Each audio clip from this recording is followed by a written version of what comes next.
TikTok. My phone is going live on Instagram, and my laptop and webcam are going live on Facebook and YouTube. So, hey to everybody. If you are watching on YouTube or Facebook, I will be able to drop links in the chat. If you're watching on Instagram or TikTok, unfortunately, I can't do that, but most of the things are probably in the link in my bio. So you can always check there first. Okay, we are going to be prepping, like, you guys, when I tell you we're prepping, this is the stack of things that I have to cut. Like, it's absolutely crazy. I did actually go ahead and bind everything this morning because binding is really, really loud, and I didn't want you guys to hear that and not me. Before we start, I'm going to show you some of my favorite, like, prepping things, like my favorite paper that I use, my favorite things that I use, just because I get asked every time we do one of these videos what it is that I'm using. And then, like I said, if you're on Facebook or YouTube, I will be able to drop a link for you. So the first thing that I use is an HP Instant Ink printer.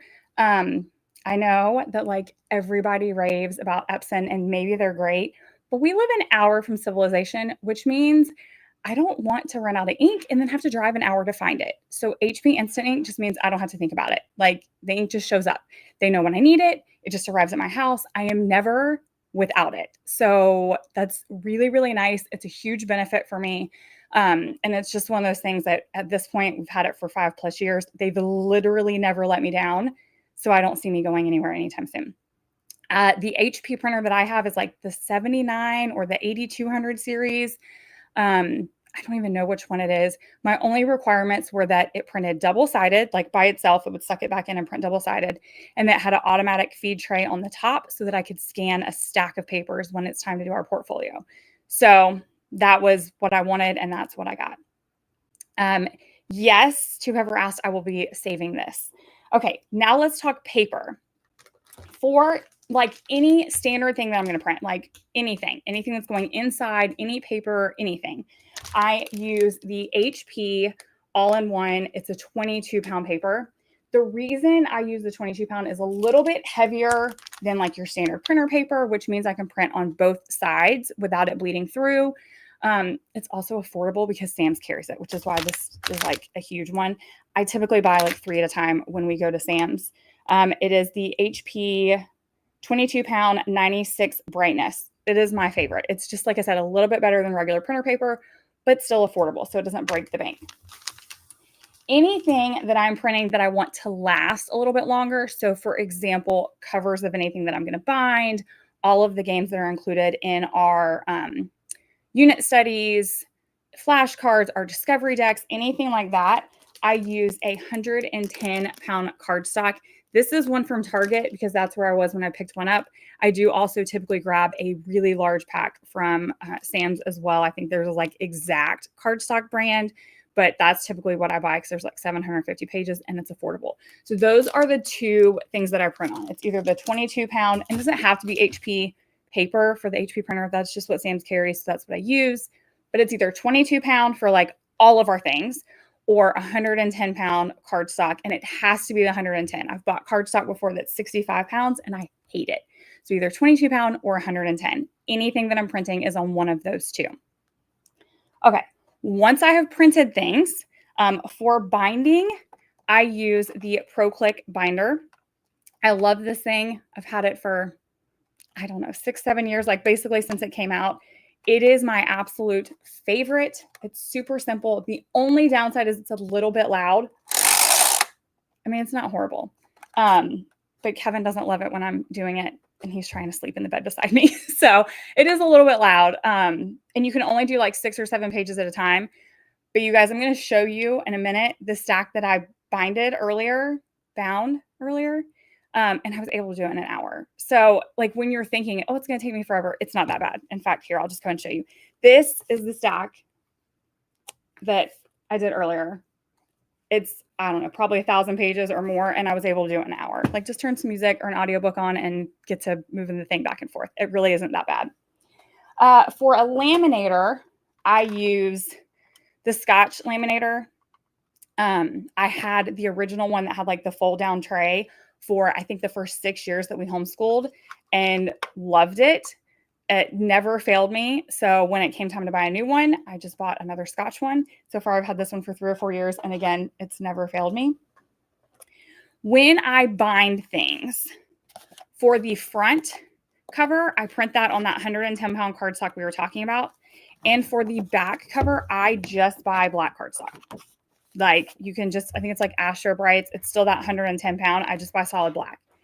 If it is something like my planner, for example, that I'm going to use every day for the entire year, I will laminate that front piece of cardstock and that back piece of cardstock.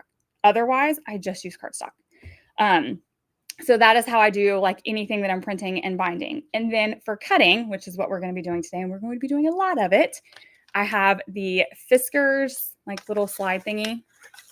In fact, I love this so much. I own multiples in case anybody ever wants to help me cut, which the amount that I have to cut, you know, somebody wants to volunteer to come over, more than willing to let you help me. In fact, that is what we are going to get started in just a minute.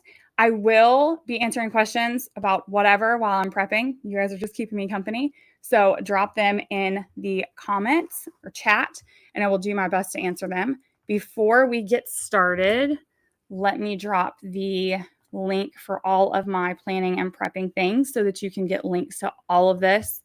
If you're on Facebook or YouTube, if you are on Instagram or TikTok, I have my Amazon storefront in my bio, and there's a whole section for homeschool planning and prepping where you will find everything.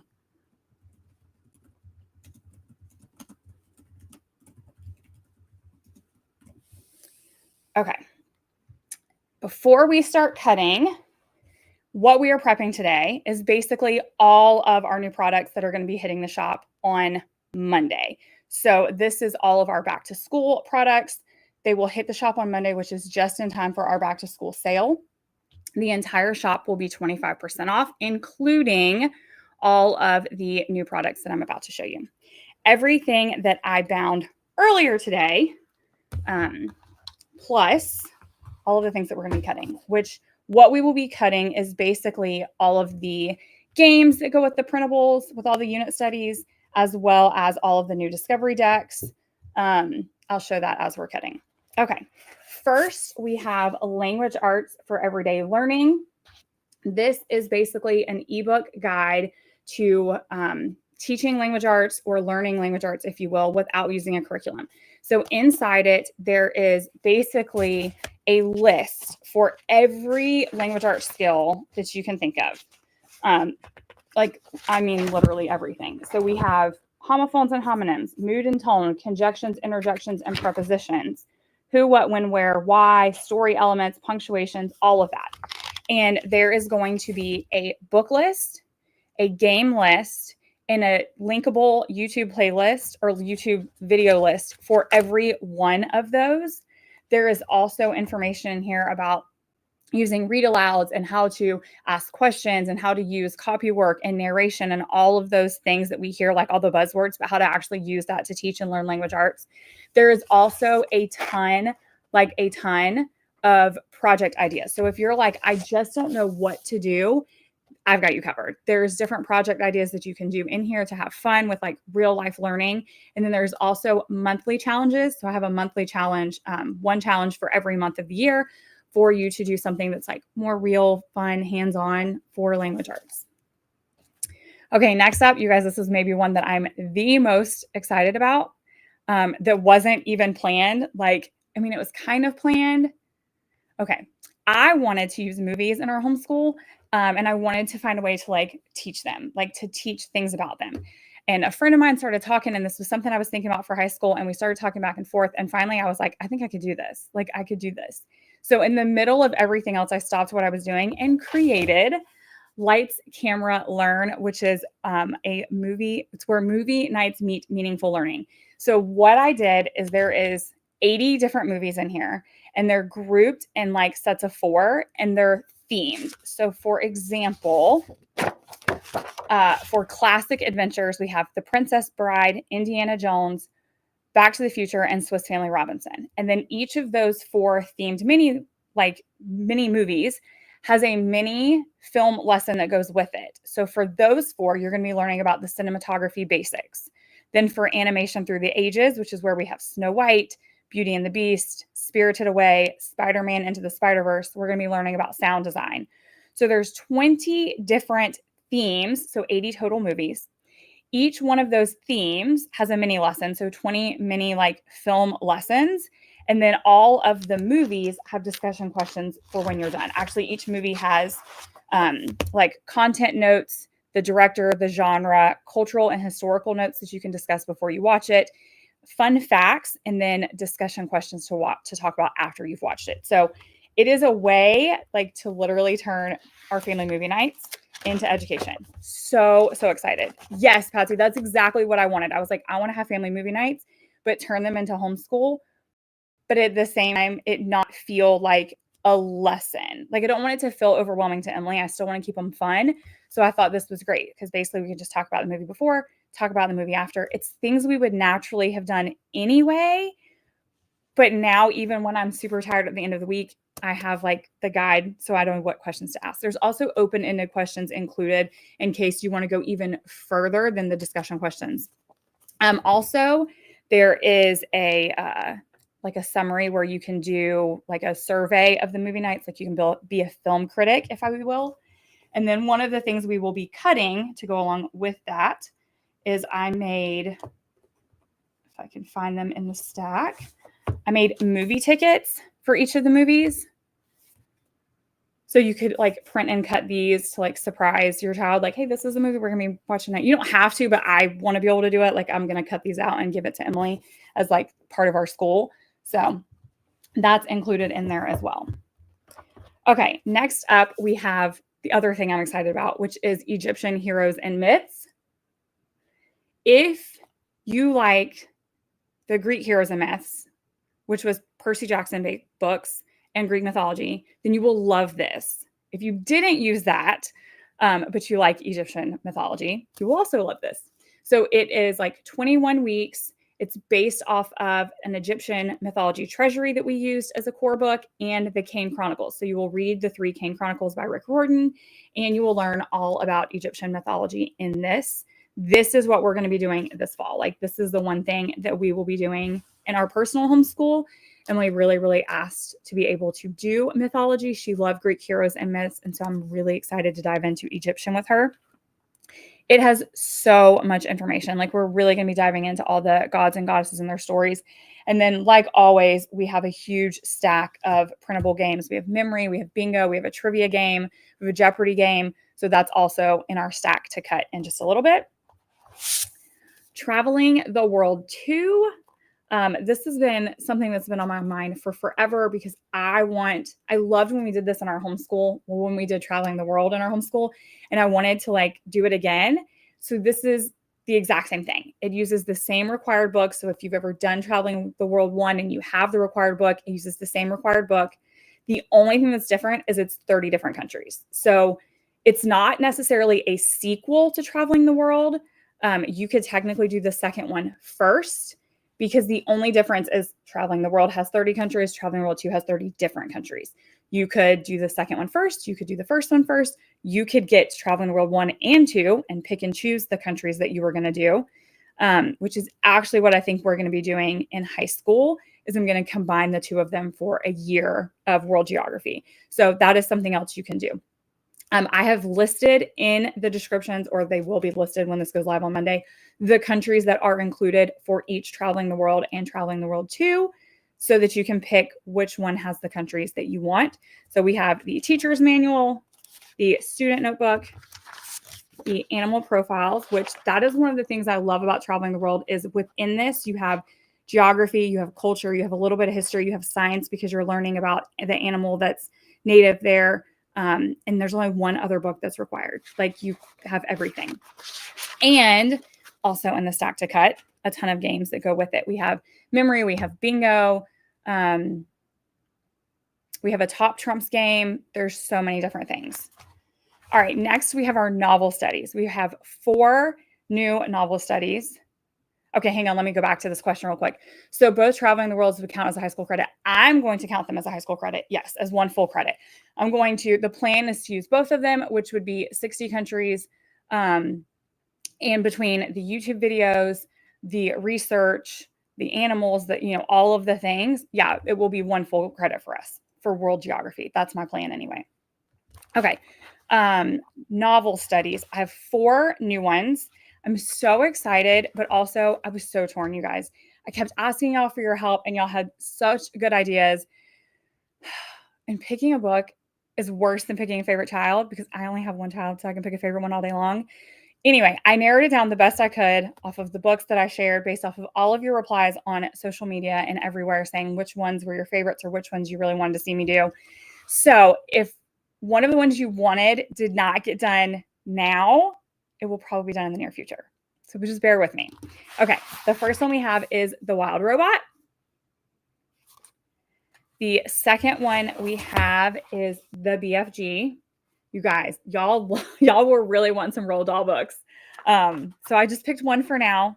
The other ones will get done because we love Roald Dahl as much as y'all do. A Wrinkle in Time. And Tuck Everlasting. Now, our novel studies are 6 weeks long. In them, it has everything from copy work with like some explanation for why we're using that copy work, as well as like definition for the kids and stuff. So it's copy work with grammar work. It has vocabulary work. It has comprehension work in it. There is some fun things like word searches and crossword puzzles. There's a lot of literary work like designing a book cover, the plot, the theme, all of those kinds of things. There's a figurative language activity. And then we always also include, this is literally my favorite page because it's one page, but there's so much in it. We include these cross-curricular connections. And so it's all of these ideas for all the different subjects like math, writing, social studies, science, art, and music for things you can do while reading this novel that like really round it out and make it a novel study. So for example, like write a lullaby or a soft ballad that May Tuck might have played on her music box. What feelings should it convey? Like that's one of the music things that you can do to extend and get some music in while you're reading Tuck Everlasting. So much. Like these are $10. They're $7.50 when they're on sale, when they start the sale Monday. And they just like, they have a little bit of everything. You could make them a full unit study because of how much is in there. We will be doing one every 6 weeks. I don't know how many that's actually ends up being for us because our homeschool year typically is like 42, 48 weeks, I think. But I don't know which ones we're doing, so I'm going to let Emily pick. I'm just going to basically say, these are the ones I have done. Which one do you want to do next? Okay.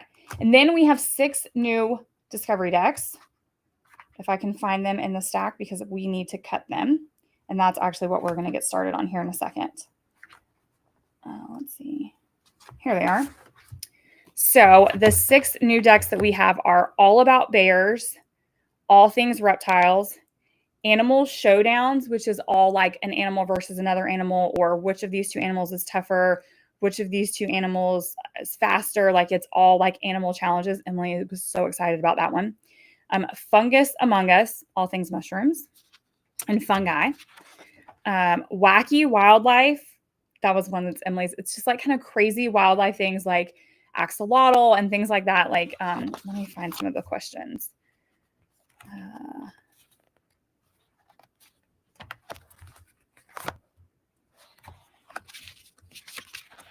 Like, what is a blobfish?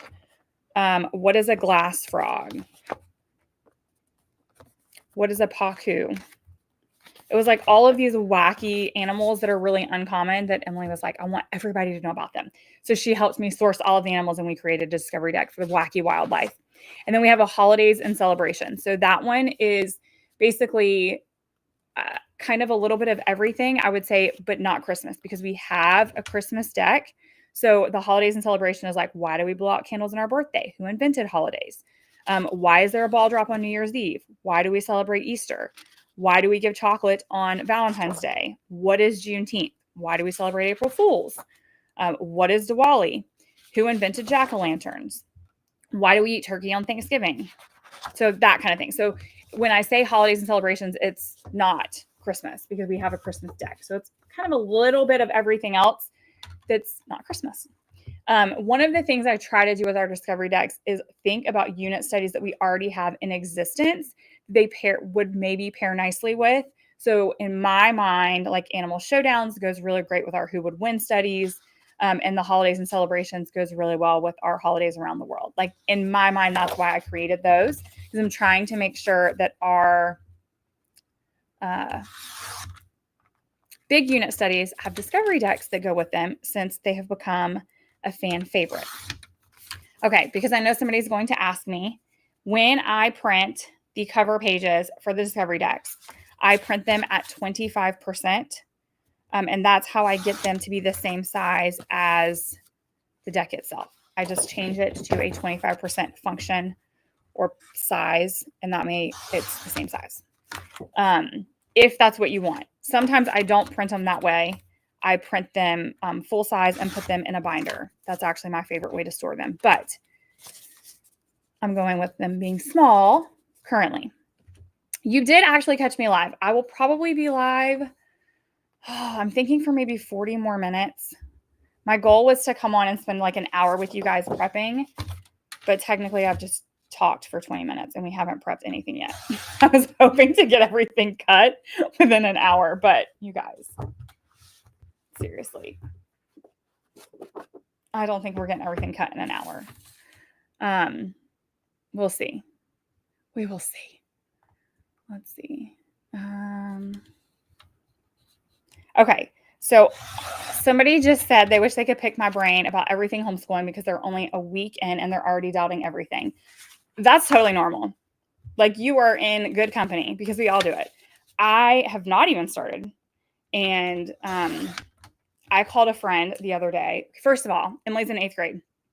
We've already talked about the fact that we're not doing high school classes in 8th grade. Like, we're going to wait till high school to do high school.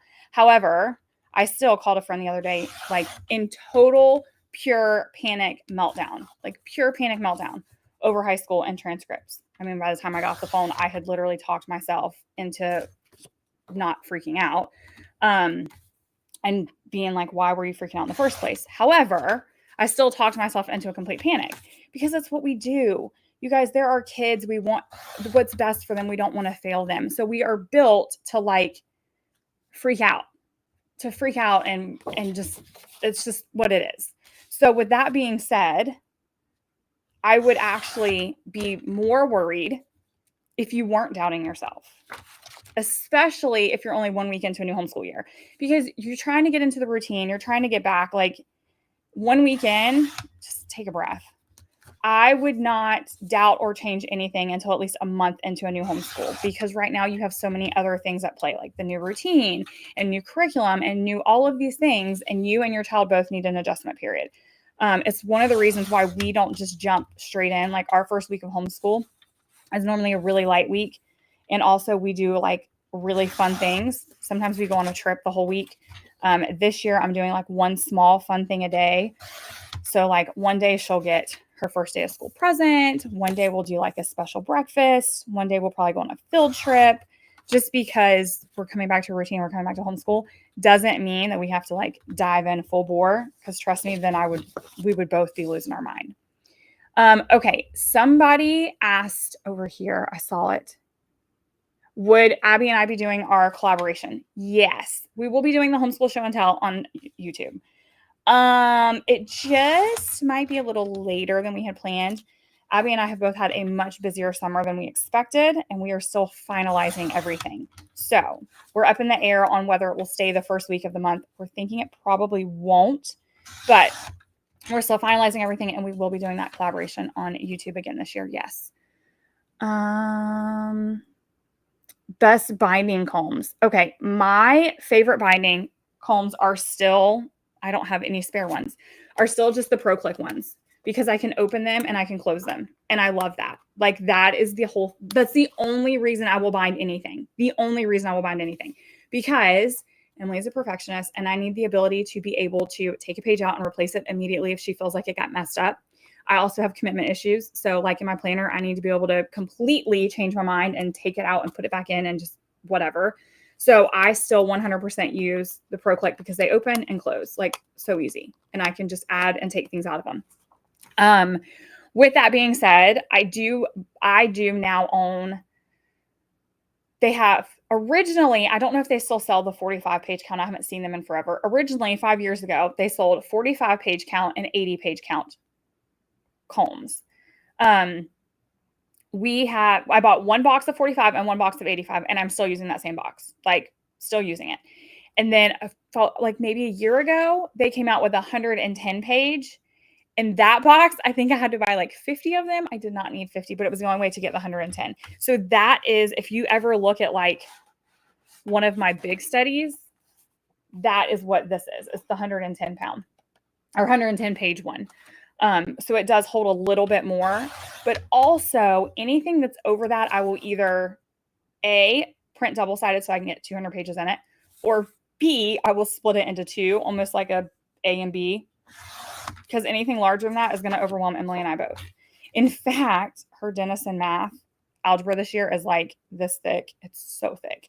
I'm considering unspiral binding it and splitting it into like a term 1 and 2, just so it's less overwhelming for her and she's not like lugging out this huge math book every day. So we shall see. Okay, I feel like I missed another question. Oh, did I figure out my schedule? Okay, so somebody helped me at least come up with a plan, and I loved it. I wrote down everything that I wanted to do on Post-it notes and like cleared the table off, and I started like sticking everything out. So for example, I know I want to do, Denison algebra 4 times a week. I wrote it down 4 times. Fix It grammar 4 times a week. I wrote that down 4 times. Her guitar, I wrote that down. Like I wrote everything down. And I gave ourselves drive time because we live an hour from civilization. So having that drive time is essential. Because like, I can't say, oh, we'll do something until we leave for guitar, because we have to leave for guitar an hour before guitar starts. Like that has to happen. So I wrote everything down on Post-it notes, including drive time. So like for guitar, I wrote down 3 hours instead of 1 to give us the drive time on both sides. And the things that couldn't move, like the things that were timed that couldn't go anywhere, I stuck, like this is on Monday and can't go anywhere. This is on Tuesday and can't go anywhere. And then I started sticking Post-it notes around that. It's not my favorite schedule, because my favorite schedule would be the same rhythm every day, because that's what my brain likes and that would make me happy. That's not what's going to happen this year. It's going to be a little different, but I was able to get a visual of like, okay, we've always in the past, we've had a whole day off of like academics and we've had more of a fun school day. I would love to be able to do that again. It's not going to happen this year. Instead, we're going to split her core work. So instead of her getting a full day with like no math, no language arts, she'll have 1 day with just math and 1 day with just language arts, because of the extracurriculars that are happening around it. That's the way it needed to happen. Also, while she's not going to be thrilled, she's going to have a set wake up time. I mean, it's not going to be like super early. So when I say this, don't freak out, but we're night owls and we like to sleep. Like we really like our sleep. We are not morning people. So her scheduled wake up time is going to be 10 a.m., which I know some of you guys are like, by 10 a.m., we've got half our day done. No, not us. Like, not us. If she had it her way, her wake up time would be noon. We would be getting started by 1, which has never been a problem in the past. This year, we need to be getting started by like 11 at the latest. So she'll be getting up at 10. Her alarm will be set for 10. My alarm will be set for 8:30, which I'm not thrilled about either. 9 is normally my preference. And that will help me get up and eat something and get my workout in, and then still be like ready for when she's ready to start school. Which do I like better, Fix It Grammar or Easy Grammar? We tried Easy Grammar for, I think, 1 year, and Emily was much younger then. She found it monotonous because it's kind of like you do kind of the same things over and over and over. I know Fix It Grammar feels like that, but each week they're at least introducing a new concept, and then you're like kind of doing that new concept. So she prefers Fix It Grammar. She also likes how much market there is. Wait, not market. Fix It. in Fix It Grammar because she likes the editing side of it. So that is actually the reason she likes Fix It Grammar so much, is because she likes the editing part, like the marking and doing something else, like this is spelled wrong or whatever. That's the part that she likes so much about it. We did, what was it called? Editor-in-chief for 2 years because of that, because that was one of her favorite things, was the actual editing part. And then I was like, okay, we've done this for 2 years. We've really enjoyed it, but I would like you to have a little more than just the editing. So we because we tried Easy Grammar. She didn't like it at all. We went to editor-in-chief. She really loved the editor part of it, like the editing part. I'm like, okay, I'd like you to do something besides just editing. So then the next year is when we kind of went in the middle and we went with Fix It Grammar, because that had the grammar portion that I wanted her to do, but the Fix It portion that she wanted to do. And so that's the happy medium for us. It also really helped that Fix It Grammar has a story. So you're literally fixing a story. So last year's story was Robin Hood, which we're really big into archery, and she loved that. This year's story we're doing is Mowgli and Shere Khan, which I think also helps with the monotony, because if you have a kid who loves stories in general or loves reading, like each day they're getting a new part of the story. In fact, it's funny because when we start a new week, I teach the lesson, like whatever the new teach thing is for that week. And then before we start any of the work, she goes back and reads the week before because she wants to remember where we're at in the story. So our teaching portion takes a little bit longer than it probably should, but she likes that. And then at the end, we read the whole story again. Okay. Oh, the map behind me is like a cloth canvas map, and it came from Hobby Lobby years ago, but I'm pretty sure I saw it there when we were there last, which was probably 6 months ago. It's like a thick canvas, and it's really muted, and it's hanging with twine, but I got it from Hobby Lobby. Let's see. Okay. I am cutting Discovery Deck still. I'm on the second deck. I finished the Wacky Wildlife. I am now cutting Holidays and Celebrations. 1 down, 5 to go, and then we still have a huge stack. In case you are new, because maybe this live popped up and you don't even know what a Discovery Deck is, the Discovery Decks are probably one of our most popular products now. It is a deck of 20 different cards. They're printable, so you have to print them yourself. Actually, you don't even have to print them, because I have people that have kept them like on their iPad and their kid scans off of them. But it's 20 different questions on a topic. So for example, this is Holidays and Celebrations, and we have like, why is there a ball drop on New Year's Eve? It's questions that kids would probably ask. Like, why do we even watch a ball drop? They scan this QR code, and this QR code goes to a child-friendly YouTube video that typically lasts between 5 and 10 minutes. I try really hard to keep it under 10 minutes so that if you wanted to do them in like your morning basket, it's not taking too long. And then that answers the question. Included in the Discovery Deck is also like a notebooking page. If you wanted your kid to do that, we don't do that. Not because there's anything wrong with it, but that wasn't the purpose for Discovery Decks in my mind. It was just for us to have the ability to go down rabbit trails and have some educational screen learning. No, I don't laminate my Discovery Decks. But the reason I don't laminate them is because, number one, I'm lazy. And number two, Emily, I only have one kid, and Emily's just not hard on things. She's never been hard on things. She's not destructive at all. And so because this isn't something that I need her to write on and then like be able to wipe it off, I don't laminate them. But if you have multiple kids, or if you have if you have kids that are hard on things, I would laminate them, because then they would last forever and they will still scan through lamination. So your kid loved the World War I Discovery Decks, the weird weapons. So that's the thing about them. When I get to do the Discovery Decks, I learn so much when I'm making them.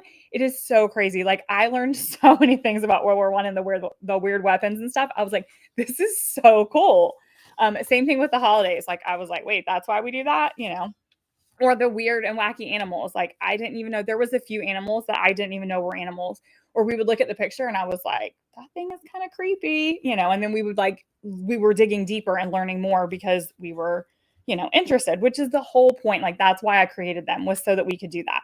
Some of the ways that we have used the Discovery Deck in our homeschool is I like to strew them. So I will just randomly leave one out for Emily, or I will pull one that maybe goes alongside something we're learning.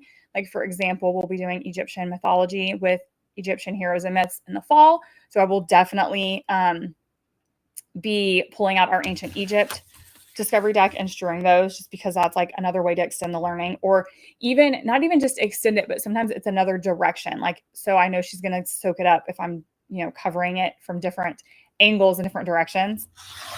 Also, we like to take them in the car because it's a really great way. Like, if you're going to have a screen anyway in the car, sometimes, not all the time, sometimes, why not use it educationally?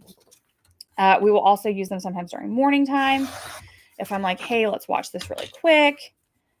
We have used them for just like independent, or like, hey, I don't feel good, I'm sick. Go watch 5 of these and then come tell me about them. But still, I still think the best thing about them is the discovery decks part of it. Okay, let's see. I'm trying to keep up on all of the places, I promise you guys. Somebody loved the ocean theme deck. I'm telling you, I've loved them so much. I will add What Was the Plague to my to-do list. In fact, that's something else I will go ahead and talk about. If there is, she's talking about a what was, which is a mini unit, because we do mini units for the who, what, and where, is, was books. If there's ever something that you really would like to see, you can email me. That's the best way to get it to me, to actually make it onto my to-do list, at jessica@thewaldockway.com. And I'm happy to add it to my to-do list. I mean, I don't promise like a certain ETA, because some things, the discovery decks are the one things that I can be a little bit quicker on because they don't require anything from Kevin. But like the mini units, Kevin does custom drawings for those. So some things, it's like, there's a process that we go through, which is like he does the illustration first, and then I do the research, and then I put everything together. So it's not a bad thing. But sometimes, like, for example, right now he has a stack of 20 who, what, where, was book on his desk that he's working through. So just because you send it doesn't always mean it makes it to the top, but it does get it on our to-do list and on our radar. So if there's one that you want for anything, including the discovery decks, which is the next thing I was going to say, is some of the ones that I've made, some of the ones that have ended up being my favorite, are ones that I wouldn't have made had you guys not suggested or requested them. So if you have suggestions for topics that like your kids love, I'm all for it, because all of our kids like different things, and then we end up learning something really, really cool, like the weird weapons of World War I. I'm trying to think. I want to say there was another one. There was another one that had weird weapons. I want to say it was the Industrial Revolution deck that had like some really weird things that I was like, well, that's interesting. And a plague associated with the discovery deck. That is really a great idea. Or maybe even not just specifically the plague, but like historical illnesses of some kind, diseases, that like plagues and diseases throughout history. That could be really fun. All right, I'm going to add that to my list. That one would probably, I don't know how old your child is with the person who's asking for this. Michelle, how old is your kid that's obsessed with plagues? I'm just saying that might not be one you would want to do with like your 5-year-old. I mean, maybe you could. I couldn't have done it with Emily when she was 5. It would have freaked her out. But now she could totally handle it. Let's see. We have finally, this is my last one. We have finally finished the holiday and celebration deck. All right, you guys, 2 decks down. I'm never going to finish. Yeah, weird diseases. That's what I was thinking. That could be so much fun. Okay. All right. Holidays and celebrations down. So 2 done. 4 more to go. All right. Now we have Fungus Among Us. Oh, Kevin named that one. He thought that was funny. Because I wanted to do fascinating fungi because I like an alliteration. But we just did Fascinating Florida, and I didn't want to do another like fascinating thing.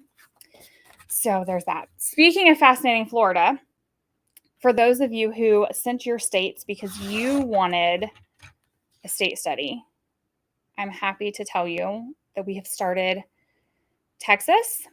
Terrific Texas is in the works. Kevin is doing all of the illustrations for that right now, and I have done some of the writing. So that one is in the works. And then I'm also working on the outline for California. I don't know what we're naming that one yet. Oh, yes, I do. Captivating California. So those are the next 2 states that will be coming. So if you ask for a state that isn't Texas or California, that's not to say that it's not going to happen. It's just not the next 2. But if you are in Texas or California, you'll be happy to know that those are in the works. I do not have an ETA on them. I'm hoping to have one out in the spring, but if not spring, summer.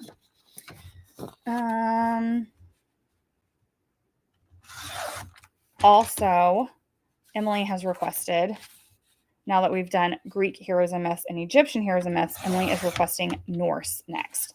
She really wanted to do a whole year of mythology this year. So that one is on the to-do list. I'm not going to say it's in the works because Kevin and I haven't had our meeting over that one yet, but it's on a to-do list. But like I said, you can always email me for anything and everything. If you have a suggestion for new mini units or discussions for discovery decks, like topics that you'd like to see, unit studies, I'm game to listen to anything that you have an idea for. All right. Y'all are really liking this plague idea. I'm telling you, plagues and diseases. I'm going to have to write that one down when I get off of here. Can somebody send me a message so I don't forget? Somebody send me a DM when we hang up from this phone call that we're not on. When we get off of this live, will somebody send me a message to remind me that that's the next thing I would like to add to my discovery deck list is some sort of historical plagues and diseases. Okay. Any tips on making your kid independent? Oh, here's the thing. I'll give you tips, but here's the thing I'm going to tell you. When you were like a young mom and you couldn't wait for your kid to start talking and then they started talking and they wouldn't ever be quiet, or like, I can't wait for them to walk, and any tips to help them walk faster, and you're like holding their hands trying to get them to walk, and then all of a sudden they're walking and they won't stop and you want to like sit on them to make them stop. It's the same thing with making your kid independent, because you help make them independent and then, I'm not going to say you regret it, but then you miss that they don't need you anymore. Especially now that we've entered the teen years. There's so much that Emily doesn't need me for. I mean, she still likes my help on some things, but there's so many things that she doesn't need me for. Sometimes I regret making her independent. I wish she was still dependent on me. Not really. But anyway, I just wanted to like tell you that. Like, in making them independent isn't any different than like wishing they would walk. It's going to happen one way or the other. But the thing that probably helped us the most in going towards that independent direction was strewing. And that was literally born out of the fact that I am not a morning person. I'm a little bit better now than I was, but I'm not a morning person at all. Like, I'm not a get up early, and I definitely don't function when I wake up. I can barely get up and go to the gym, and that's only because like my plan is already done and I can stumble through it half asleep. But as far as waking up with like Emily when she was young, 5, 6 years old, ready to like hit the ground running, oh heck no, that was not happening. So I started strewing different things, and I would do something every night. Like, for example, a discovery deck. It wasn't discovery decks then because, well, we didn't have them. But it would be like Legos and maybe like a Lego book to build, or a puzzle, or, just whatever. It was normally things that we already owned that I was trying to bring new life to, right? So like building blocks, and I would maybe give her a book of like famous landmarks, or I don't know, Play-Doh and Play-Doh mats, things that you can like bring new life to with printables or something. And I would leave it out. For us, it was the coffee table, because it was where it was. I could stumble to the couch. I could sit on the couch, and she would do whatever. I never requested that she do anything. Sometimes she would build, sometimes she wouldn't. It just depended on her mood. But the one thing that I was like really, really big about was like, for the first 10 to 15 minutes when this is happening, when you're waking up and you're discovering what mommy strewed, you can't talk to me, because I needed to wake up, is really what it came down to. But it kind of helped, especially with an only child, because with an only child, you have to remember they don't have siblings. So they don't do a lot of independent play, right? Like, especially when they're young, you're their everything. So independence is not like, that's not something that it's just not heard of, not like that point. but strewing helped. And it was me basically saying like, I need 10 to 15 minutes to wake up. So I'm going to leave something. And I talked to her about it. Like, I'm going to leave something really cool out for you every night. When you wake up, there's going to be something new on the table. And she would like run out almost like it was Christmas morning to see what I had left out. And then she would do whatever she was going to do with it. Sometimes she would just flip through the book. Sometimes she would build a Lego and it wouldn't be anything that I had even, asked her to do. Other times I'd leave out like a bracelet making kit. And I think one time she made a bird's nest instead of bracelets. I didn't care. In fact, I'm pretty sure after she made a nest, we studied birds because I was like, oh, you're interested in birds. Okay. But that's really, really helped her be independent. And then we also did what we call learning, or we still do them sometimes, what we call learning lunches, which is, you guys, this is going to make me sound like a horrible mom. You have to remember that I'm homeschooling one child and things are different when you're homeschooling one. But learning lunches are basically, we're going to eat lunch in peace and quiet. You're not going to talk to me. And we would do those, especially when Kevin was working full time, because he would work 12-hour days. And I would need 20 or 30 minutes of like recharge time in the middle of the day to get through the rest of the day before Emily was any kind of independent, because she required a lot for me as a child, as an only child. Like, she required a lot. I was her playmate. I was the person she talked to. I was her friend. I was everything. So I was on all day long. So learning lunches for us meant taking 20 to 30 minutes of time when you couldn't talk to me. And that would be her listening to a podcast, her listening to an audiobook, her watching an educational show on TV while we ate. And I started that way because, she was already eating, and then that thing occupied her attention. So I would eat in private. Sometimes I would call Kevin and cry. Not because, Emily was a great kid. That's not what I'm saying. But like, sometimes the days are long. It had been, it was rough days. But sometimes I'd call him and cry. Sometimes I would do a chore. But it would be 20 minutes for me to like turn my brain off, turn my ears off so I didn't have to listen, and recharge. And I really think that between those two things, it helped her learn to be more independent, because I was like training her not to need me every second of every day. Yes, I'm telling you, when you only have one, I don't know. I shouldn't say that because I've never had multiple. So I don't know what having multiple is like. Like, I don't know the flip side of it.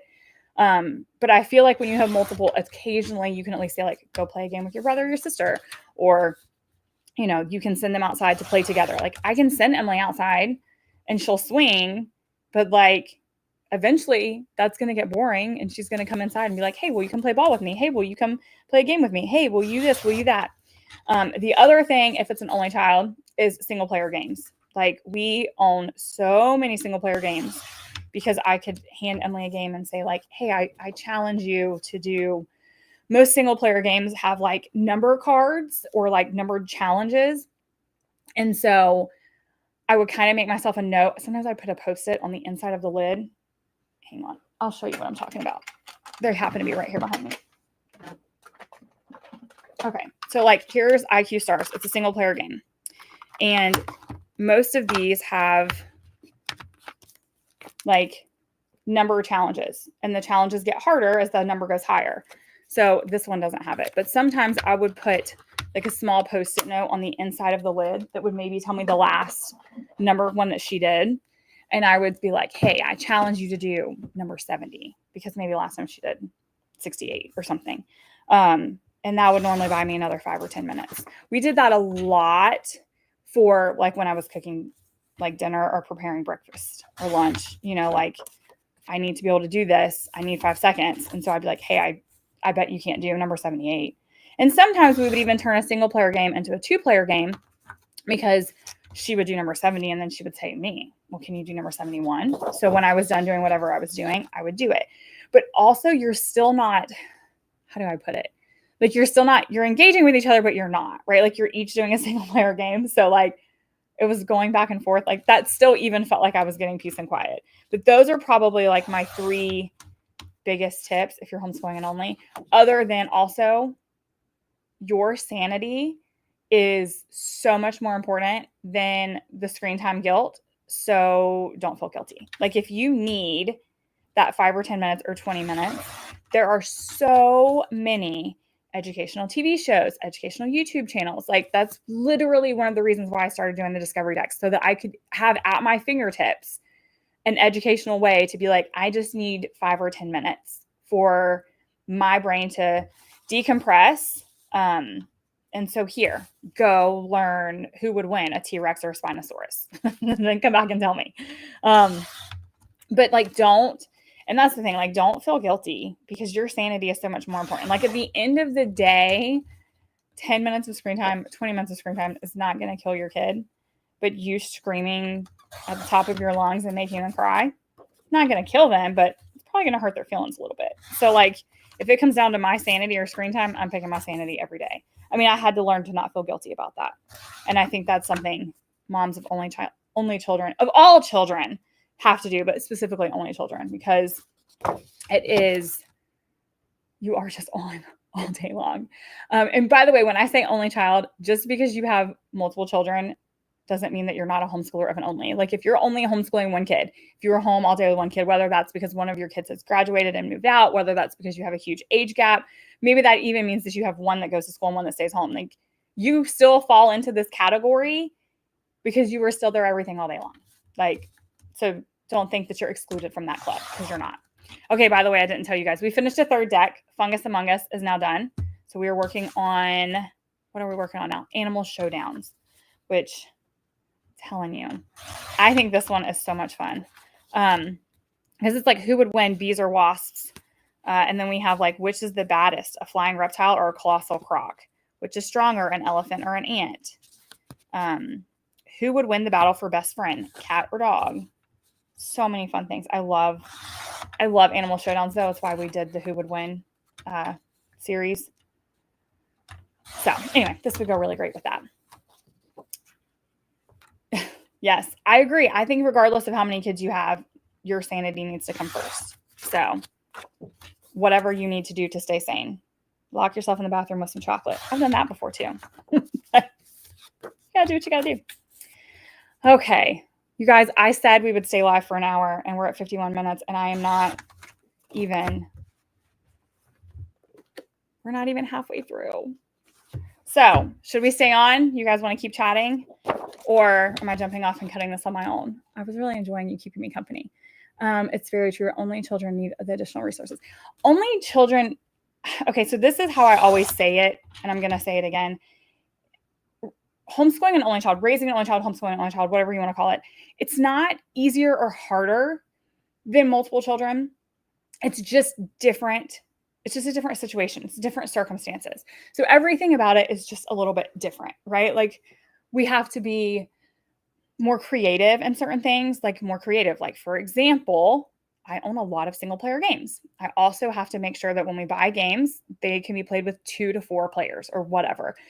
Because when we buy games that require 3 players, like a minimum of 3 players, they just don't get played a lot in our house because 3 players is the most we ever have. I mean, occasionally we'll have a grandparent over, but we have like a stack of games that we play when grandparents come over just because they're easier or they like those games or whatever. So like, you just have to get more creative. I would assume, and this is me assuming, that it's the same way if you have a very large family. Like if you have a family of 8, a lot of games are, in fact, 2 to 4 players. So you have to go out of your way to find games that will play with 8 players. So not that that situation, having a large family, is easier or harder. Again, it's just a unique situation. So it's just different. You just have to be creative. I will say the hardest thing, I think, outside of being the person who has to be on all the time, is balancing. I hate using the word socialization, so I'm not going to use it. Balancing the outside of the house activities. Because when you homeschool an only child, the one thing that people are like literally in your face about all the time is socialization, even though I think that's crap. But eventually it will start like getting to you, right? Like, does she have enough friends? Are we doing enough? Am I holding her back?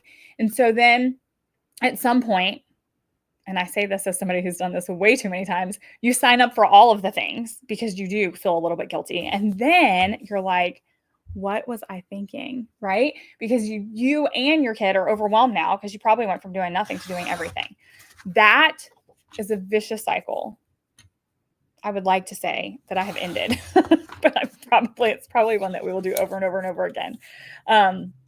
Like all the time. And I think that's finding that balance, right? That balance of being proactive enough to make sure that you are having peer interaction for your child, who's an only, or not even peer interaction, but just like interaction with other kids, and not overwhelming yourself with the amount that you're doing is difficult. Your morning basket ideas have saved the day for us. Yes, morning baskets were another thing that were born out of the necessity of me not being a morning person. Because I'm telling you guys, when Emily was younger, she like hit the ground at 1,000 miles an hour and she was ready to go, like ready to go. And I needed like ways to function without having to be awake.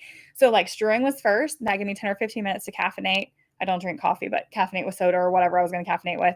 And then after that, my morning basket, once a month, I had already done all the work. And so it was like, it was set and forget it, right? So I could pick a book and I could read. Like I could do that. My eyes were awake. They were open. And so I just kind of had stuff in there. It was already prepped. It was already sitting there. It was next to the couch. It was easy. Those were necessities for us.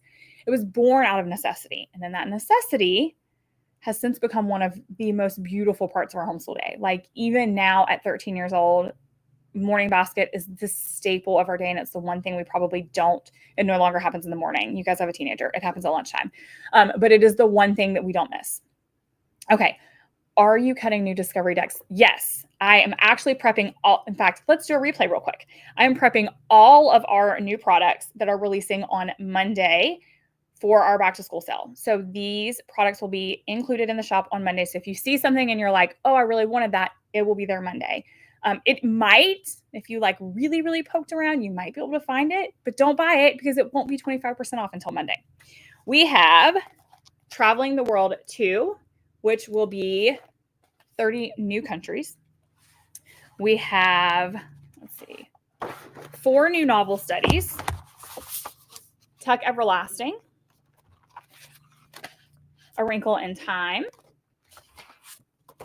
The BFG,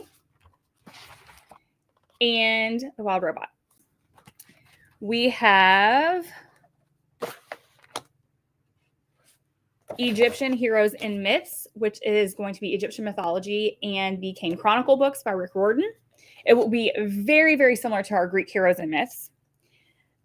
We have Language Arts for Everyday Learning, which is going to be a guidebook to teaching language arts without a curriculum. I have a math book that is very, very similar to this. It includes like books and games and video links for every concept in language arts and a ton of like real world fun hands-on projects. Let me set those down and hope they don't fall. And then we also have Lights, Camera, Learn, which is probably one I'm the most excited for, which is going to be a movie study guide. It includes 20 different themes, and each theme has 4 movies in it, so 80 total movies. Each movie has discussion questions and some background, like cultural and historical stuff. Basically, this is us turning movie night into an educational, meaningful experience. It is going to be so much fun. Like, I can't wait to do this. And then we have 6 new discovery decks. This stuff's going to fall, you guys. Hang on. Let me flip it over. Okay. 6 new discovery decks. We have All About Bears, All Things Reptiles, Animal Showdowns, Fungus Among Us, Holidays and Celebrations, and I'm missing one. What am I missing? That's one of the ones we already cut, you guys. Oh, Wacky Wildlife, which is like odd wildlife, like axolotls and blobfishes and glass lizards and like odd ones that you don't hear about a lot. Emily helped me source all of them for that. Okay, hang on. I want to see what all I'm missing. The language arts one. In fact, when I was writing the language arts ebook, I actually even went back and updated the math one a little bit, which that will be live in the shop. So if you have the math one, re-download it after Monday because it's not in there yet. But I added more to the math one too, because I love the language arts one so much. Like in the language arts one, we talk about like using all of the things like narration and just reading good books and like how to teach language arts using just, everyday life. Like journaling and grocery lists and those kinds of things. Then also there is like a whole section where I've listed projects with like step-by-step directions and ideas and optional extensions for like those of you who want, well, even me really, like I want to homeschool without a curriculum. And sometimes my brain is on and can think on the fly. And other times my brain is asleep. And so this way I can use when my brain was awake and on, like all these different project ideas. Also in the language arts and the math one, I added monthly challenges. So the monthly challenges are like different things that you could do each month for math and language arts skills. So that's really, really fun. Okay, sorry, TikTok just made me drag some sort of puzzle piece, so I got distracted. Sorry, you guys. I think I got double distracted. I did. We finished another discovery deck. Okay, Animal Showdown is done. So now we are 4 decks down and 2 to go. Plus, we still have all of the games. That's what this huge stack is. It's all of the games that go with all the new unit studies. So we have the games for Egyptian Heroes and Myths and Traveling the World 2, the figurative language activities for all the novel studies, and then the movie guide also comes with printable movie tickets. So those I printed on cardstock and need to cut out. Okay. Did your daughter teach herself to read, or did you use a curriculum? We used Hooked on Phonics, kind of. Her reading journey was so funny to me.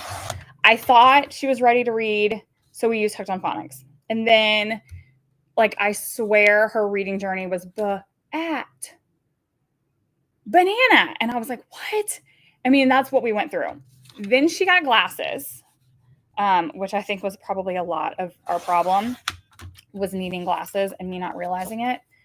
And at that point, I had kind of, I hate to say given up, but I had like stepped back from teaching her to read because I thought, well, maybe she's just not ready. So I just stepped back and we kind of stopped. And then like 3 months later, she was reading. Like, so she kind of talked herself. I mean, we had laid down like the phonics foundation. And probably had I kept going with it, it would have been great. But she ended up teaching herself how to read once we had a little bit of phonics foundation laid down.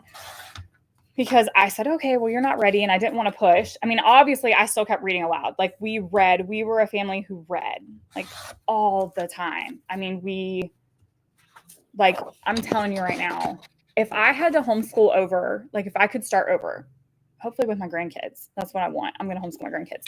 But if I was to start over and homeschool again for, like, preschool, kindergarten, and first, for sure, probably even second, it would be books and games. Like, that would be the basis of my whole homeschool. Would be, we would just read, like, we would spend all of our time reading books and playing games. And that would be it. That would be all we would do. I mean, we would maybe watch TV too, like educational stuff, documentaries. Okay, Egyptian Heroes and Myths is 21 weeks, I believe. Let me make sure I'm telling you right.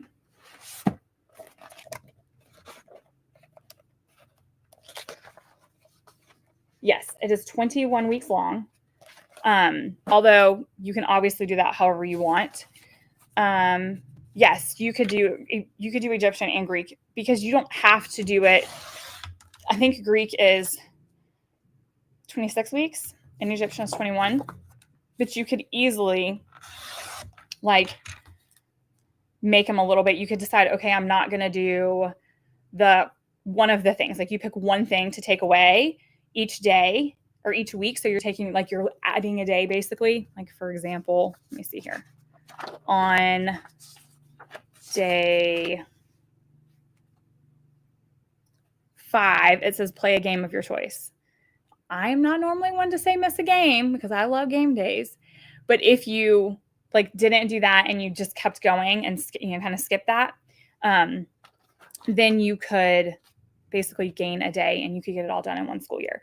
We are hoping to do Egyptian mythology and Norse mythology this school year, which if we do Norse mythology, it will be with the Magnus Chase books by Rick Riordan. So it will also be very similar to like Greek Heroes and Myths and Egyptian Heroes and Myths. They all follow a Rick Riordan series so far, and then there's like one required book for the mythology section of it. This is set up very, very similar to Greek Heroes and Myths if you've already seen it. It has the same like weekly flow. Everything about it is very, very, very similar. Okay. if you are just joining me, I am live in all of the places. So I'm trying to watch everywhere. I have you on my computer, on YouTube and Facebook. I have you on my phone on Instagram, and I have you on Kevin's phone on TikTok. It's a very, very interesting setup. But I'm just trying to make sure that I'm not missing too many questions and that we're also still being productive, because if I'm not being productive and still prepping, well, then as much as I love hanging out with y'all, because I do love hanging out with y'all, this isn't working because I have to get this done. I still have to film all of the look inside videos for the new products, because I know how much y'all love being able to see what you're getting before you buy, but I have to get everything cut so that I can show you the games that go with the unit studies. That's what we're working on. Actually, we're working on discovery decks right now. Then we're going to work on the games, but we're almost done because we have 1.5 more discovery decks. Your history next year is ancient times, so it'd be great if you could do both. That would be really, really cool if you could do both, because of ancient times. I think you could. I really do. I think you may have to be a little bit creative, but I think you could do both. Let's see. Did I miss anything? I don't think so. I don't think I've missed any questions yet. So if you guys have any questions, I'm happy to answer them. We can talk about anything. I'm just going to keep cutting. I will say this again, because I did say it earlier. If there are mini units, who was, what was, where was, that you would like to see done, if there's a topic that you would love to see for a discovery deck, if there is a book that you would love to see a novel study for, I'm happy to add them to my to-do list, or at least my check them out list. But the easiest way to get me that information is through email. So if you email me at jessica@thewaldockway.com, I can save it there easier. Social media doesn't make it easy to save, archive, and reference messages later. Also, I will say, while eventually I'm sure I will do novel studies that don't have movies, so far, all of the novel studies that I have done have movies that go with them, because we have been doing like book and movie comparisons, and I put movie discussion questions in with in the novel study, and I love being able to like celebrate at the end of a book by watching a movie and have a movie night and all that, which is kind of what led to the Lights, Camera, Learn curriculum or guide study that I wrote. So you can still send me your novel suggestions, but for the time being, I'm trying to stick to ones that have movies. Your kids are both very dyslexic, and they do so well with the games that I recommend. So I don't think Emily is dyslexic. I'm not saying that. But that is one of the reasons, quirky is the word that we use for Emily. That is one of the reasons why games are something that works so well when you are specifically, at least in my situation, homeschooling a quirky perfectionist who's an only child, or who you're homeschooling one-on-one. Sometimes lessons can feel like you're attacking them.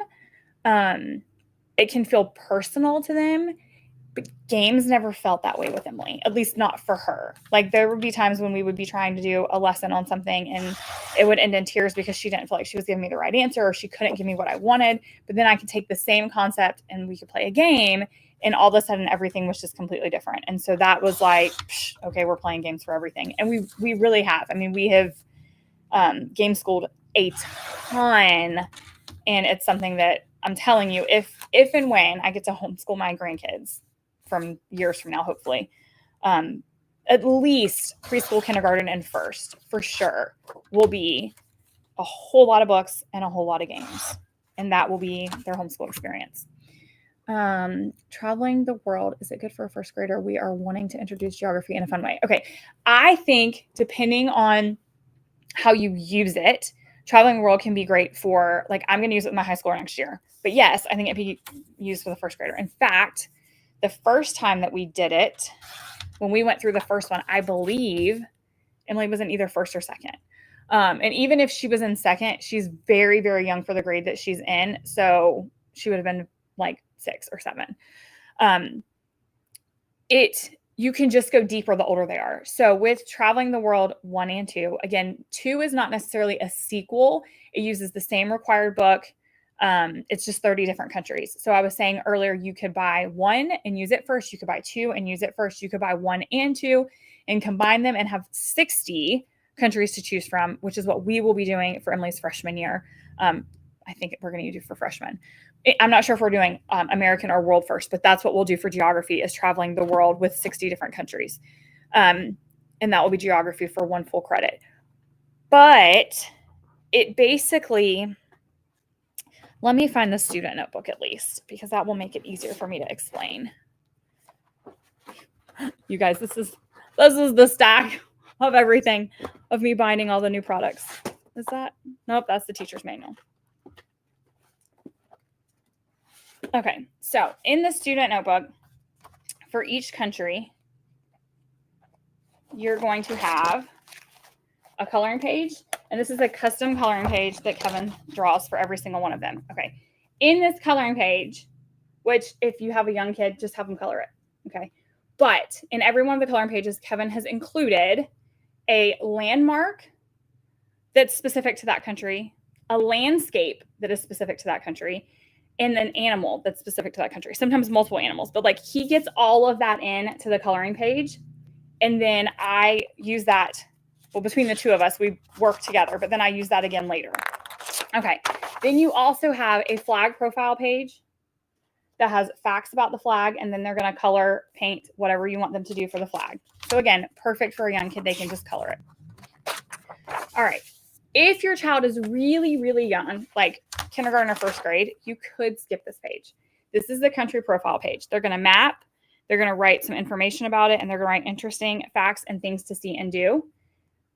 If your child is older, I'll show you what you can do in just a second. You could replace that page with something else. Then you also have an animal profile page. Now this is for every country. The animal profile page is going to be about one specific animal that has been pictured in that coloring page. And you're going to write their name, their scientific name. You're going to illustrate or write about their habitat, illustrate their predator or prey, and then write facts about them. Okay, that's basically the student notebook. In the teacher's manual, you are going to have your YouTube playlist, which you have extra suggested books, but your YouTube playlist is going to list out in there. There's going to be a very good geography video. There's going to be a video that's going to be like probably the national anthem or a song about the geography.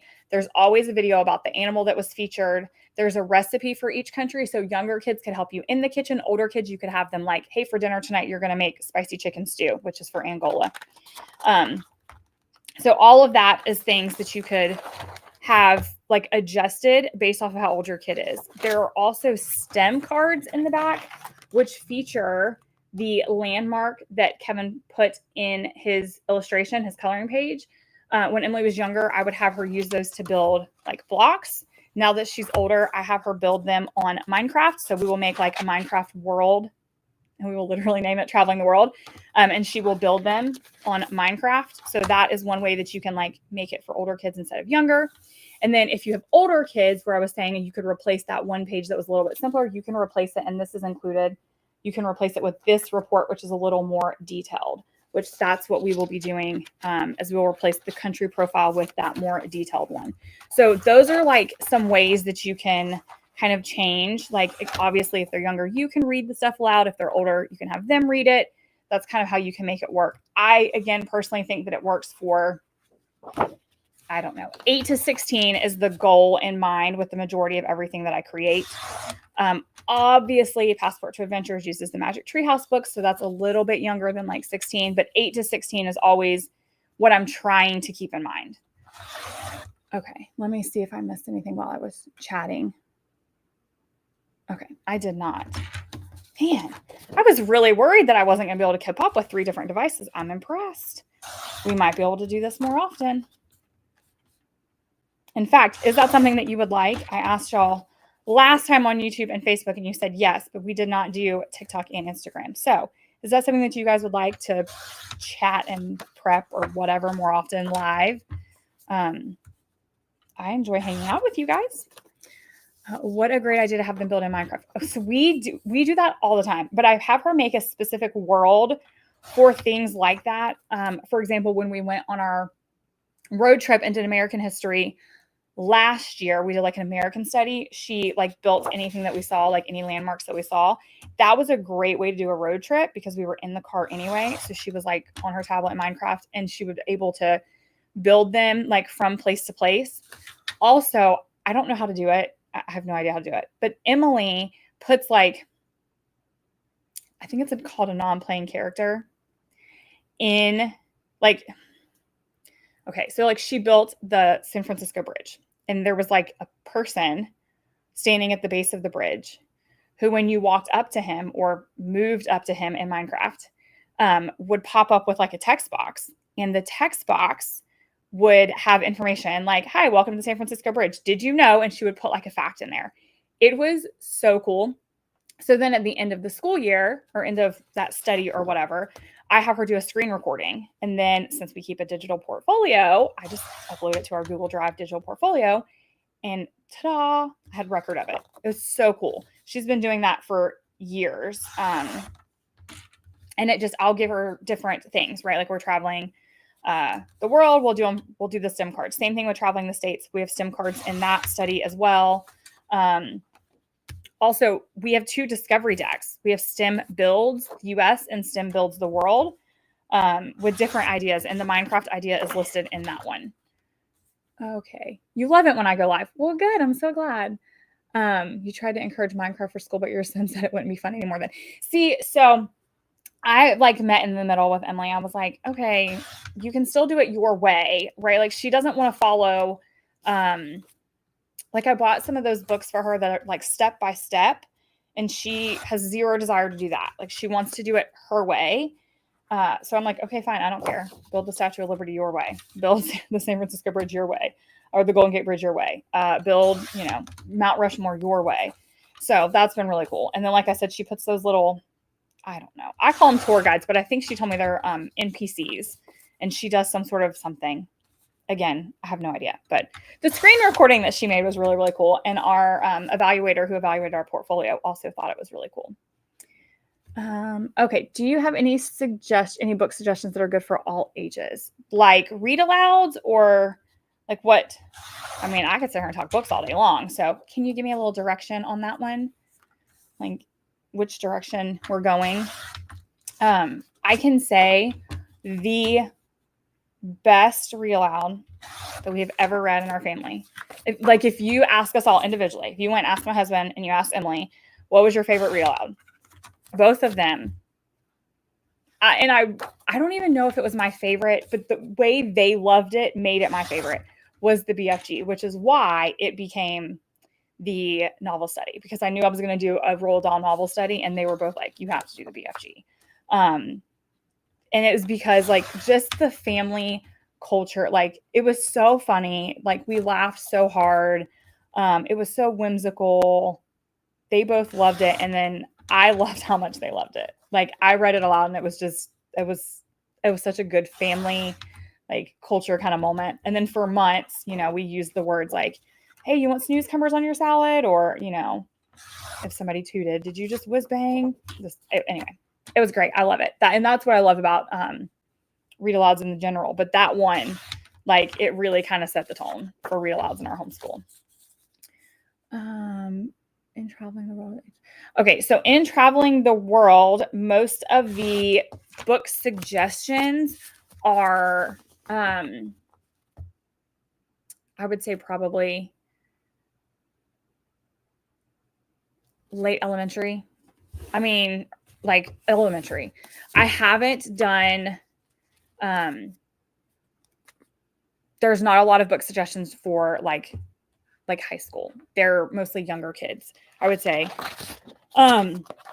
Because when I asked Emily, or when I was thinking about it, for me personally, when Emily and I talked about it, when she gets to high school and we're doing world history or world culture, geography, we would also do world history. And we would rather read historical books based off of the time period than the location. Although that being said, I am considering writing a blog post with like read-alouds or chapter books for like older kids, like middle school and high school, and at least doing it by continent, because there's no way that we could read, like if we're doing Angola in a week, we're not going to get through a high school level book in a week. Like that's asking too much. That's putting too much pressure on us. So I was thinking we could do it by continent, like an African based book, and then a European, like one based in that continent. So that is what I'm thinking I'm going to do, and work on that as a blog post so that it would be like free, right? So anybody can use it, even if you don't buy the curriculum. But also I would send it out to everybody who had purchased Traveling the World as like, hey, you might want to make sure you're paying attention to this. The BFG, James and the Giant Peach, and Fantastic Mr. Fox. Okay, so I liked Fantastic Mr. Fox. I didn't love it. But the BFG, James and the Giant Peach, and Charlie and the Chocolate Factory. We haven't done Matilda yet. It's on my list of things to do. Okay, you guys, you see this? This is Egypt. We have officially made it through all 6 discovery decks. All 6 of them are done and prepped. And now I'm starting on the games for Egyptian Heroes and Myths. This one that I'm cutting right now is a memory game. And then we have bingo and a trivia game and a Jeopardy game. Luckily, I don't have to cut anything for Jeopardy. It's in the stack, but I don't have to cut it. It's just full pages, full sheets. Yeah. And see, here's the thing I love about, she said she's with me on Mr. Fox. She didn't love that one either. Here's the thing I love. My favorite part of reading a Roald Dahl book is being able to watch the movie afterwards. And Fantastic Mr. Fox movie just, like, it just was not it for me. And I think that also led to, like, in the end being, part of the reason why I was like, I'm good. Like when we were talking about novel studies we were going to do, I long-term, you guys, long-term, so don't hold me to this on any kind of ETA, I want to have 4 to 5 novel studies done that are Roald Dahl. So like we already have Charlie and Chocolate Factory. We just released the BFG. The other ones on my list are Matilda, The Witches, James and the Giant Peach.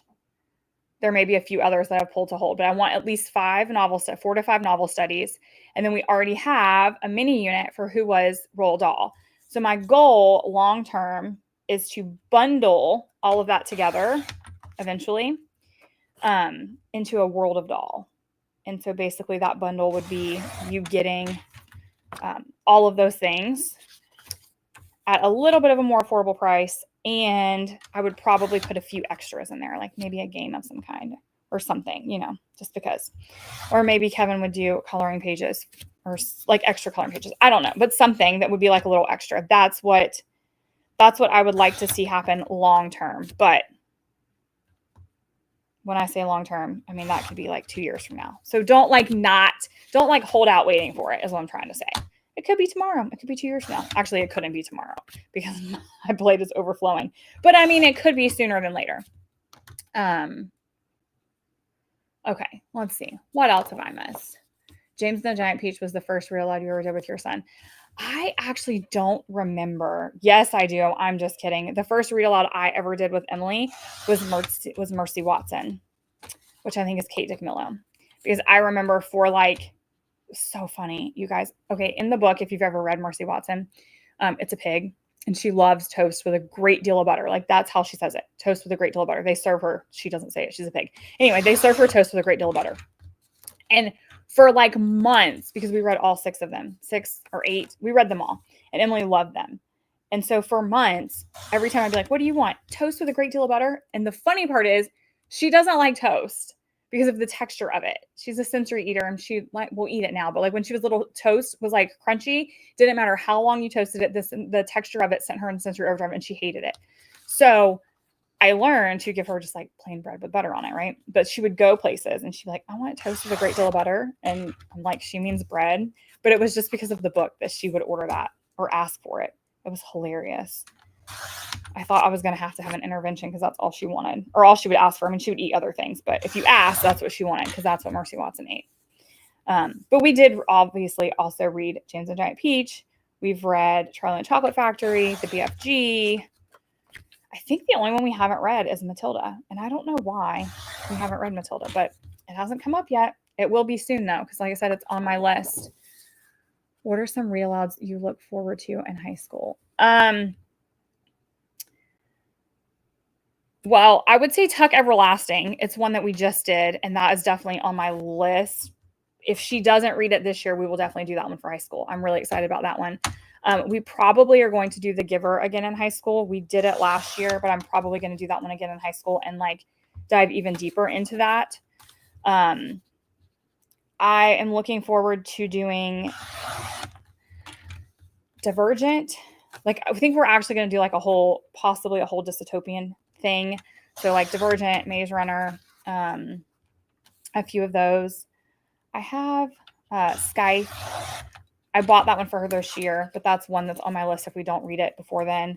So I have a whole lot of like, I say plans, but we will see how those go. She's actually reading quite a few this year that I had on my list for high school, like The Outsiders. She's reading that with her book club. What is another one she's reading with her book club that was on my list? I don't remember. For traveling the world, I know I want to do a long walk to water when we do Africa. That I do have for next year for high school. Can you? Yeah. Okay, new releases. Let's do a recap. We have Traveling the World 2. We have 4 new novel studies. So we have The BFG. We have A Wrinkle in Time. We have Tuck Everlasting. And we have The Wild Robot. I tried really hard, you guys, in case you can't tell, to make sure that I was releasing a novel that was kind of like for all ages. I figured like The Wild Robot's for younger, BFG's kind of for everybody. A Wrinkle in Time and Tuck Everlasting were kind of for like middle and older. I mean, you can read them with your younger, obviously. You can read them with anybody you want. But that was, in my mind, what I was trying to do. We also have Egyptian Heroes and Myths, which is very, very similar to Greek Heroes and Myths. It uses the Kane Chronicle books by Rick Riordan instead of Percy Jackson. And we have Language Arts for Everyday Learning, which is basically a guide to real-world reading and writing for learners of all ages. It is a very, very similar in setup to our mathematics for everyday learning. It's basically kind of a step-by-step, hold your hand, here's how you can teach language arts without a curriculum. It has books for every concept, games for every concept, YouTube videos that are linked for every concept, and there are tons of different project ideas. There's also monthly challenge ideas. So like every month there's a like kind of a monthly specific challenge that you could do with your kid that is like real world, more fun language arts. And then my personal thing that I'm the most excited about is Lights, Camera, Learn, which is where movie nights meet meaningful learning. So this is 20 different themes is what I did. Let's turn to a theme we haven't talked about yet. And what I did for each theme is I picked 4 movies. So it's 20 themes and 80 total movies. Let's see. Okay. We have magical creatures. That is what this one is. So for the magical creatures theme, you're going to be watching Narnia, Aragon, Pete's Dragon, and Raya and the Last Dragon. And then for each of those like themed sections, there is a lesson. So the film study portion of the lesson for this is lighting for character. And it goes all into like the key techniques and why it matters. And then there's a viewing challenge. So like while you're watching these movies, look out for these things that have to do with this concept. And then when you get to the specific movie, so Lion, Witch, and the Wardrobe, you can see here, there is content notes, the director, genre, cultural and historical fiction, a fun fact, all of that you can do kind of like before the movie. And then there's discussion questions to discuss after the movie. I am so excited because basically, okay, for a couple reasons. Number one, we have family movie nights, but we're like, what should we watch? Now we don't even have to ask. I'm just going to flip to a page and that's what we're going to watch. But also it's going to be a way to turn our movie nights into learning. And there are movies in here. Again, you know your kid best, but I tried really hard. Of the 20 themes, the first 10 themes are like a little bit younger. The second set of themes are a little bit older. So for example, there's spooky animation, but then there's also suspense and thrillers because I was thinking like for the month of October, and then kind of you could pick like, are your kids younger and you want to do the animation, or are they older and you wanted to do the suspense? We're going to do all of them. We're just going to start beginning and go all the way through. But I tried to make sure there was a little kind of something for everybody, especially if you have like, a wide range of ages in your household. You can do some with your youngers and some with your olders, or some that would work for everybody. But I'm really, really excited to be able to use that in our homeschool. Okay, let's see. Does Emily want to go to college? Yes and no. She wants to go to college for like the educational side of it, but she also wants me to homeschool her through college. And she doesn't want to move away for college currently. But again, she's 13 years old. All of that can change. I mean, she doesn't know what she wants to do, but she knows she wants an education, like a college education. But she doesn't actually want to move away for college. And currently, she would prefer me to homeschool her because she doesn't love the idea of being taught by somebody else. We'll see how she feels about that later. But that's where she's at now at 13. Let's see. What else did I miss? I felt like I missed something here. Your son eats toast with a great deal of butter on it. Okay, does he do that because of Mercy Watson? Like, is that the thing? Okay, I think I'm up to date. Maybe. You guys, I'm telling y'all, 3 devices is not for the faint of heart. If you are just tuning in, I am trying really hard to be live everywhere. So I have my computer and a webcam going with Facebook and YouTube. And I have my phone with Instagram and Kevin's phone with TikTok. So we are in all of the places. And I'm trying not to miss anything. Okay, when do the new releases come out?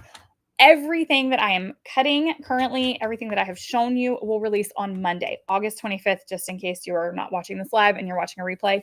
It will all come out Monday, August 25th. It will also be during our back to school sale, which also starts that same day. So everything that you're seeing will be included in the sale. So it will be 25% off.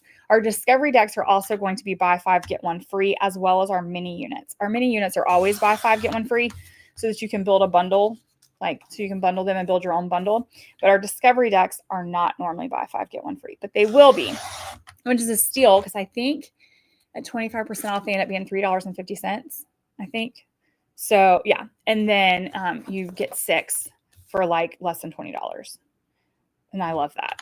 Love it. In fact, in the summer, I had people tell me that that's what they were doing for science and history, is they bought like 6 decks that were history focused and 6 decks that were science focused. And they were like, now I don't have to worry about it because history and or science was not their strong suit. And it felt like something they were never getting to, which, we all have that thing, right? The subject that we never get to, that's the subject that always gets pushed off or put on the back burner. And they were so excited because they didn't have to worry about that anymore. They hand their kid a discovery deck, and at least they were getting some science and history. And I love that too. I love it because, how do I put this? Okay, Emily is obsessed with animals. And for years and years and years, we came back to like the same unit studies over and over and over, which is fine. I have no problem with that. But we did a lot of the same things. And so I love that, like with the discovery decks, we can kind of move on, but she can still like get her interests met. So for example, the wacky wildlife one, she helped me plan that. She picked all of the animals. She did most of the research for it. And then she'll get to watch all of the videos. We learned so much. That one was so crazy. There were so many animals that we were like, what? What does he do? What does it look like? It was hilarious. But I love that I can still be playing into her interest of animals while also exposing her to other things at the same time. Because if she had her way, we would have never moved on from animals and we would have missed out on a lot of other things because that was the only thing she was kind of like obsessed with. So the discovery decks mean that she can still learn about her animals and get that fix, if you will, while I am like, okay, what else could we learn about? So like she'll do, the wacky wildlife and the animal and all the specific animals like the cat, the dog, the horse, the bears, the reptiles. She'll be doing all of those kind of in her free time because that's what she enjoys. Your kids are obsessed with the brain breaks and obstacle courses because of the discovery decks. I love the brain break one, and I wish I had had it when Emily was younger because there's so many times that I was like, take a lap, run a lap, and our house isn't big enough for that. So that discovery deck, I mean, I created it for her, but I wish I had had it when she was like 5 or 6, because that is so much fun. So many different things. And then, like you said, there's ways to, extend off of that after you've done it, more that you can find. Yes. So Hunger Games and a government tie-in is kind of what I'm thinking. Same thing with The Giver and the government tie-in. Divergent has kind of that same. That's why I was saying that, like, I have a hole in my brain, like dystopian type of, because I feel like there's so much that can be done with that. And it just so happens that those 3 that I mentioned, I'll also have movies. So that's kind of on my list, or on my radar, I guess I should say. My list for high school does not include a whole lot. Currently, I know we will do Denison math all the way through, because they are coming out with advanced algebra and trigonometry now. So she'll do algebra 1, geometry, algebra 2, advanced algebra and trigonometry. And then possibly the last one that she'll do will be a dual enrollment, if that's something she wants to do. Otherwise, we'll probably do personal finance, like a high school level personal finance. For language arts, I am winging that. We will be doing probably novel studies for the most part. And I'll just pick the novel studies that I'm going to do and then tie them in to either our history or something else. I've already counted. This is the extent. This is like the most in-depth that I have done. I have counted, and her junior year will be the next election, presidential election. So I think my plan is to do world history and geography her freshman, American history and geography her sophomore, and then save government and economics for her junior, just because I liked the fact that, she won't be old enough to vote, obviously, but then we could count things like the presidential debates and all of that towards our credit hours for her government credit. So that is what I'm thinking. And that's the extent. That's kind of like the most in-depth high school planning I have done so far, is to count that out. And I did have to write it down because I was like, wait, what?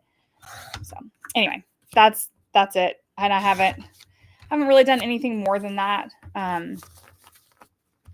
So you're printing your new discovery decks as you watch this live. I just finished prepping the 6 new ones that will hit the shop. And now we are cutting the games for Egypt. I just finished the memory game. So now I'm going to cut the call out cards for bingo. And I think I'm probably actually going to hop off here in like 10 minutes so that we can start dinner. So if there's anything else you want to ask before I jump off, I'm happy to answer any questions. Just a quick reminder, though, all of the new products will be 25% off. The back to school sale will start on Monday.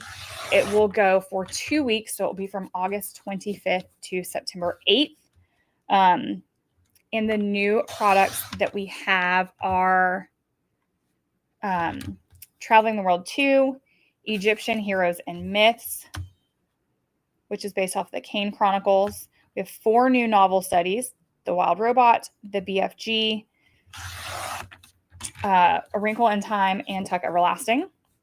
We have a new movie study guide, film study guide, that will have 80 different movies in it. So, I'm not expecting for us to finish that this school year. That's going to be like a multiple school year thing.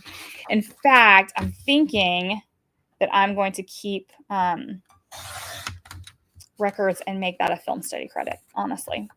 I haven't really thought that too far through, but since it's going to take us multiple years, it would roll over into high school. So I'm considering it being a film study credit, especially if we do 80 movies. That's definitely would be enough hours. So in the state of Florida, we're not required to keep hours, but it's recommended that a credit hour is 120 hours of time spent.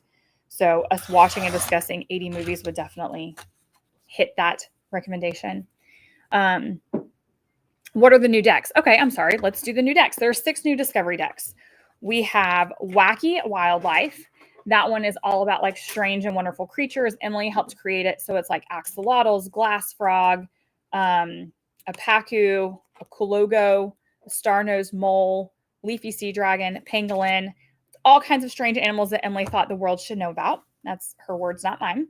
Holidays and celebrations, which includes a little bit of everything, but not Christmas. We have a Celebrate Christmas deck, so this does not include Christmas. It's New Year's, Valentine's, Easter, Juneteenth, Kwanzaa, Hanukkah, Day of the Dead, Halloween, Diwali, April Fools. It's just kind of a why we celebrate or the symbols of that holiday. Fungus Among Us, which is all about fungus and mushrooms. Animal showdowns. This is all going to be like animal against animal. Who would win in a fight, an eagle or an owl? Who would win in a fight, an alligator or crocodile? And then we also have like who would win for the battle for best friend, cat or dog, which is stronger, an elephant or an ant. All things reptiles. So if you have a kid who loves reptiles, all things snakes and lizards and crocs and alligators. And then all things bears. This was actually really fun because I even learned there were more bears than I realized. So those are the new discovery decks that will be hitting the shop on Monday. For the sale, they will be buy 5, get 1 free, and the entire shop will be 25% off. So you can get, basically you can do some sort of bundle creation of your choice, and you can get 6 discovery decks for less than $20. Okay. Anything else? You can't wait to order decks. Yay. How do you print? Okay, so I print to get my discovery deck, the size, I print it at 25%. And that makes it the same size. Well, almost, like I can show you. Makes it almost the same size. So if you look really closely, the cover is just a little bit at 25%. It's just a tiny bit. So I normally will go back and trim just a little bit more, but we were trying to get things done, so I didn't have time to get it exact this time. But I just print mine at 25% if I want it this size. I also have really enjoyed keeping mine in a page protector. So in that case, I keep it full size, and then I put the cards in the page protector with it. That's one of the different storage techniques that somebody shared with me, and I actually really like that one because then I can sort them in a binder based off of like, these are science, these are history, this is, or animal-based, chemistry, physics. Like I can put tab dividers in there. So I kind of like that way. What I try to do is keep here the small ones, and these are like the decks we're currently working through. This holds like 8 to 10 decks. And then anything that we're not working through, I will print that page full size and put it in a binder in my office for us to come back to. Because even though she's watched the videos maybe once, it doesn't mean that, she got all the information. So we may come back to it again.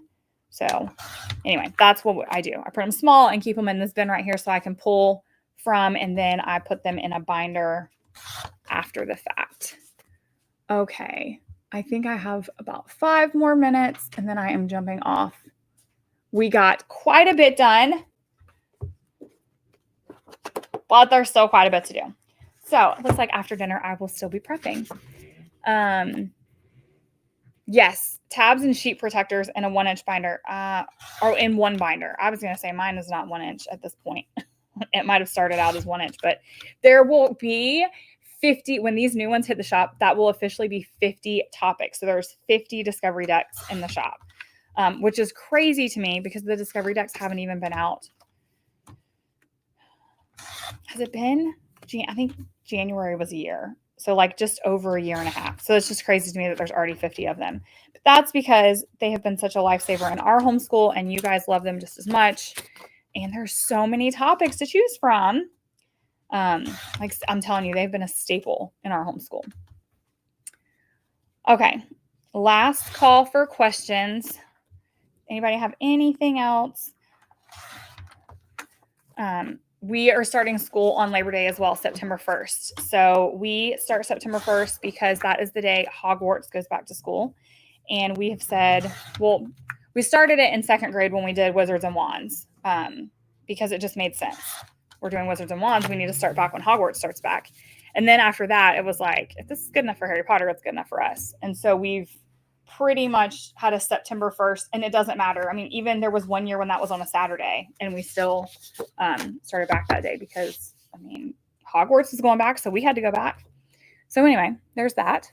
But we will start back that Monday. It will look very different than it's looked in the past because Emily has a guitar lesson and she has a D&D class that evening.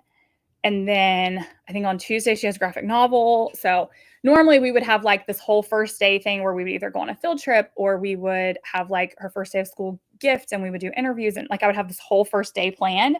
But that whole week we have something like every day going on that's kind of out of my control.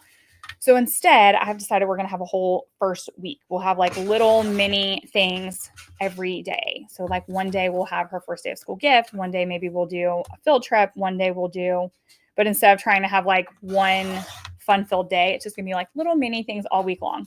I'm actually planning on doing a vlog of our first week if everything goes according to plan, to share that with you guys on YouTube.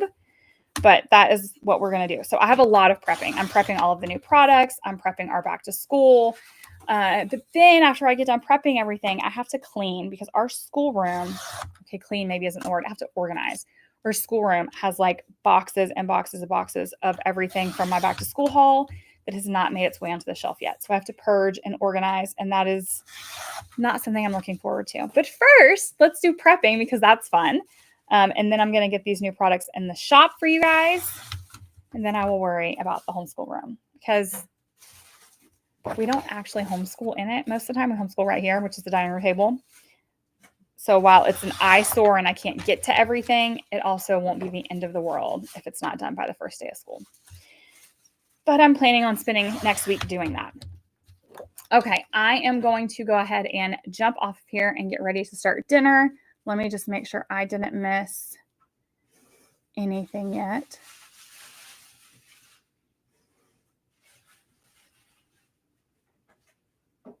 Oh, you love that the videos are already, yes. I love that I already know that they're kid friendly and that they're not going to be longer than 10 minutes. Because, you know, sometimes you like want them to watch an educational video and it's like 45 minutes and you didn't have that long. So yes, that's one of the things I love about the Discovery decks too. Even though I'm the one that creates them, I still appreciate them after the fact, like later. I'm like, I'm so glad I did that. All right. I think that is everything. If there is anything that I missed, you are welcome to send me a message. And I am going to hop off of here and finish prepping and get ready for dinner. Thank you guys for joining me.